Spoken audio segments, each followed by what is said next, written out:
అది అందమైన భవంతి. చూపర్లను ఇట్టే ఆకట్టుకుంటోంది. తెల్లగా మిలమిలా మెరిసిపోతుంటుంది. రాజుల కాలం నాటి కోటలను మైమరిపించే విధంగా, పురాతన కాలం నాటి ఇంజనీరింగ్ కళాత్మకతను గుర్తు తెచ్చే పద్ధతిలో, ప్రత్యేకమైన ఆర్కిటెక్చర్తో ఉట్టిపడే విధంగా ఆ భవంతి దర్శనమిస్తుంటుంది. హైదరాబాద్ నగరంలో అమీర్పేట నుంచి కుకట్పల్లి వెళ్లే ప్రధాన మార్గంలో సనత్ నగర్ వద్ద చెస్ట్ హాస్పిటల్ ప్రాంగణంలో నిర్మించిన అతిపెద్ద భవంతి ప్రత్యేకంగా అందరి దృష్టిని ఆకర్షిస్తోంది.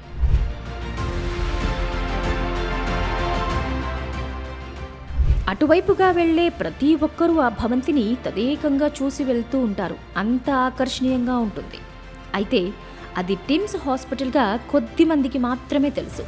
అంతటి రాజకోట లాంటి భవనాన్ని ప్రభుత్వ రంగంలో అధునాతన ఆసుపత్రి కోసం నిర్మించారంటే ఎవ్వరూ నమ్మరు.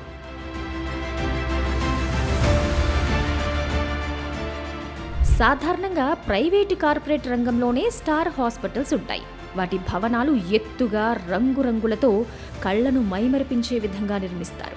ప్రభుత్వ రంగంలో అందుకు పోటీగా ఆసుపత్రి ఏర్పాటవుతోందంటే ఎవ్వరూ నమ్మే పరిస్థితి లేదు.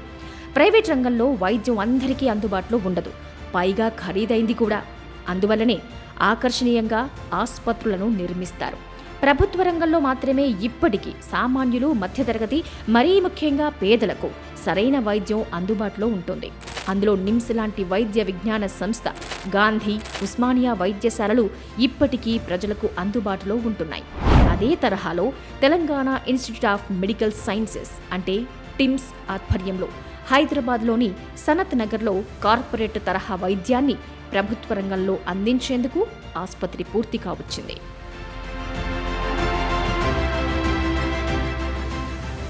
ప్రభుత్వ ఆధ్వర్యంలో నిర్వహించే ఈ ఆసుపత్రి భవనాన్ని మెగా ఇంజనీరింగ్ సంస్థ తన ఇంజనీరింగ్ నైపుణ్యంతో అద్భుతంగా నిర్మించింది.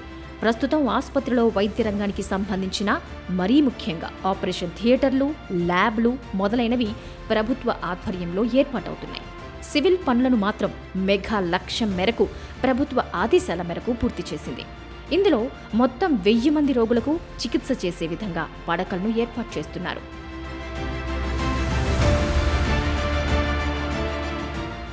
తెలంగాణ రాష్ట్రంలో ఇంతవరకు ప్రభుత్వ రంగంలో లేని విధంగా సూపర్ స్పెషాలిటీ ఆసుపత్రిని వైద్య ఆరోగ్య శాఖ ఏర్పాట్లు చేస్తోంది.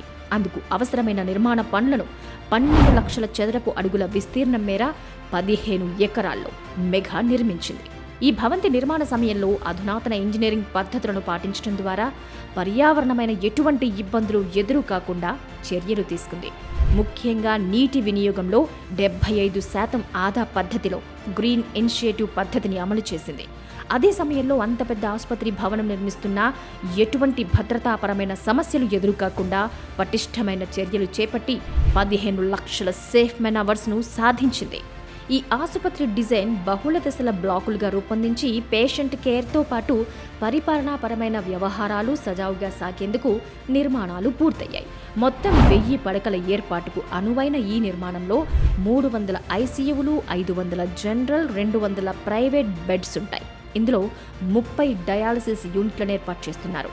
వైద్య రంగంలో ప్రస్తుతం అందిస్తున్న రకరకాల రోగాలకు సంబంధించిన చికిత్సల కోసం, రోగుల అవసరాలకు సంబంధించి దాదాపు 37 ప్రత్యేక వైద్య విభాగాలను ఏర్పాటు చేసే విధంగా నిర్మాణాలు పూర్తయ్యాయి.